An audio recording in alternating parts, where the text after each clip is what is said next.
With the Miami Dolphins officially eliminated from playoff contention, tracking the progress of the team's rookie class becomes even more important.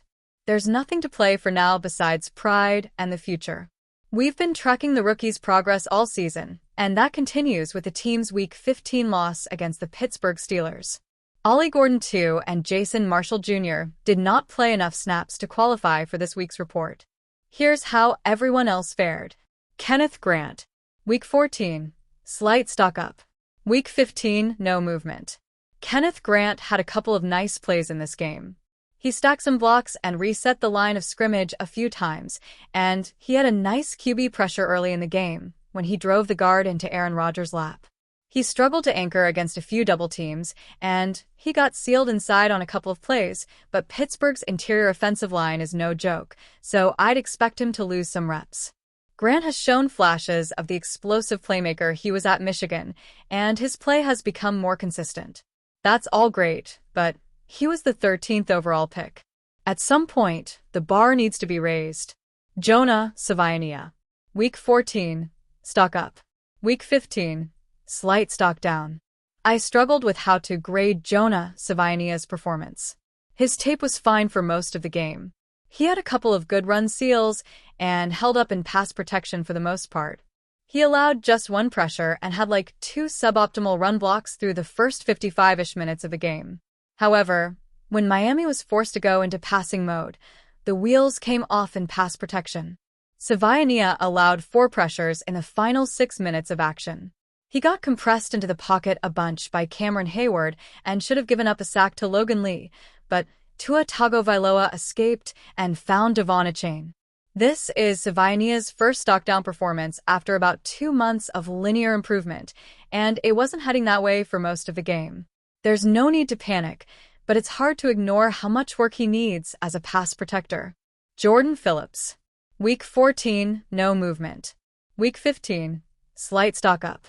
This was another standard Jordan Phillips game. He made some nice plays in the running game and didn't add much to the passing game. Phillips battled against a tough Steelers interior all night and held his own. He didn't win every rep, and he got moved off his spot a couple of times, but that happens when a team with a physical interior runs the ball 32 times. You'll lose some reps. Phillips had his fair share of wins, though. He stacked a bunch of his blocks, creating displacement into the backfield, and split a couple of double teams. He missed a tackle near the line of scrimmage after splitting a double, which is why I'm assuming he got such a poor grade from Pro Football Focus. Given the context of the opponent, the positives outweighed the negatives in this one. Dante Trader Jr. Week 14, no movement. Week 15, stock down.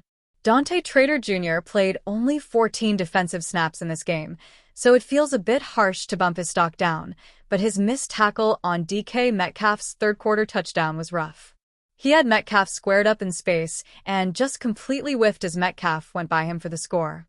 His other 13 reps were pretty mundane. He got some looks in the box as a split-field safety and as a center fielder. Like we've been saying for a while, Trader is a useful depth player, but his physical limitations and poor tackling make it hard to trust him as a long-term starter. That said, with Miami eliminated from the playoffs, there's zero excuse for Ashton Davis, an arguably worse player, to outsnap him moving forward. Zeke Biggers. Week 14, no movement. Week 15, no movement. Zeke Biggers got a sack in this game, but it was because Aaron Rodgers gave himself up to force Miami to burn a timeout. It's a good hustle play by the big man, but it's hardly something that should improve his stock. Overall, Biggers was mostly a non-factor in this game. Miami seems to use him most in passing situations, which is smart because he's not good at holding the point of attack in the running game. When the Steelers got big on the final drive, Biggers got driven off the line of scrimmage pretty easily. Right now, he's a bull in a china shop with a great motor. That's a perfectly fine outcome for a 7th-round pick.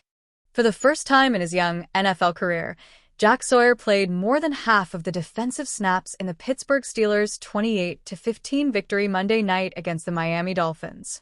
The rookie 4th-round draft pick from Ohio State could exceed that workload Sunday when the Steelers face the Detroit Lions. Already minus TJ Watt because of a partially collapsed lung, the Steelers lost fellow outside linebacker Nick Herbig to a hamstring injury during the win against the Dolphins. Neither Watt nor Herbig has practiced this week, increasing the likelihood that Sawyer will make his first NFL start Sunday, lining up alongside Alex Highsmith at outside linebacker.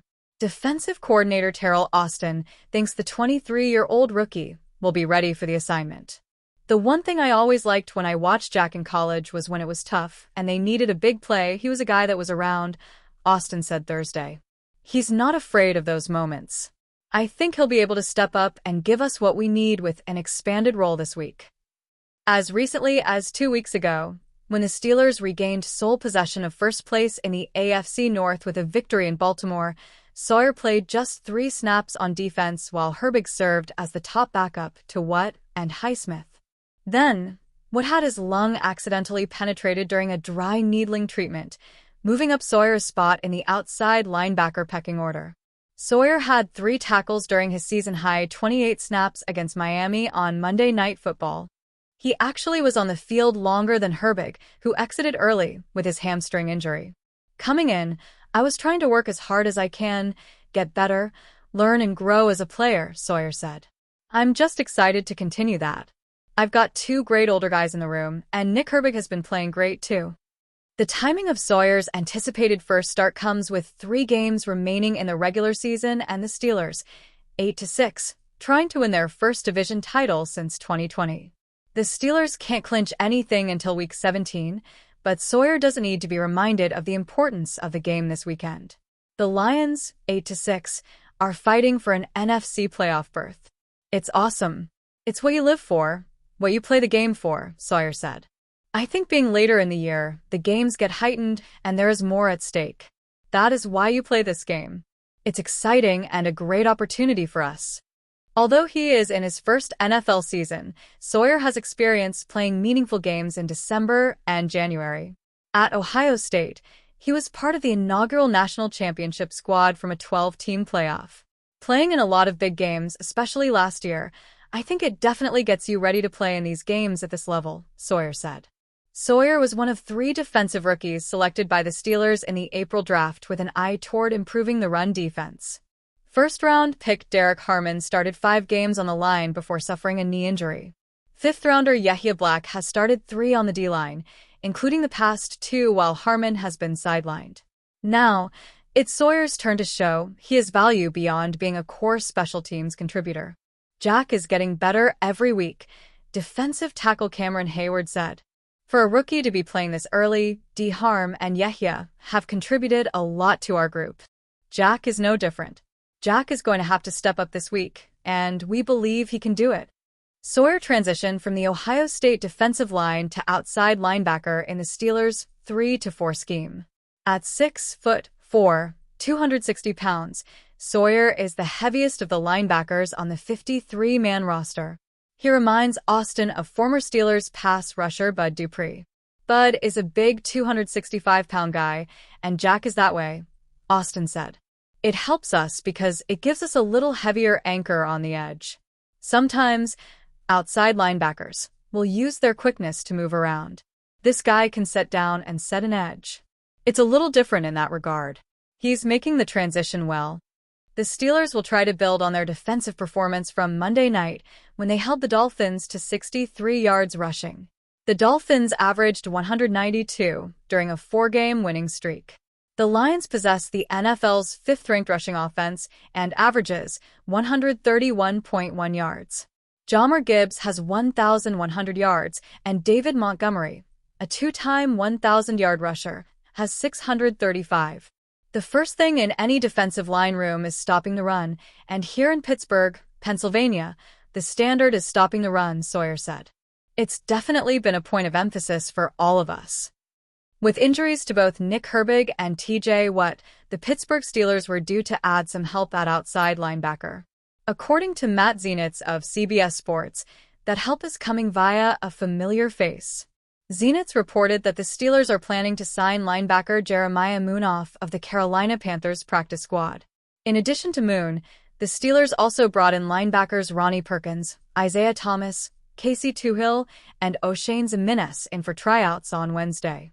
Moon was originally claimed off waivers by the Steelers in January of 2024. They placed him on IR in August, but activated him in October. Moon was active for 13 games and had one start but had no sacks. The Steelers could also consider putting in a waiver claim for veteran Matthew Judon after he was released by the Miami Dolphins. It is unclear if Watt will be able to return at all this season after suffering a punctured lung after a dry needling procedure at the team's facilities last week.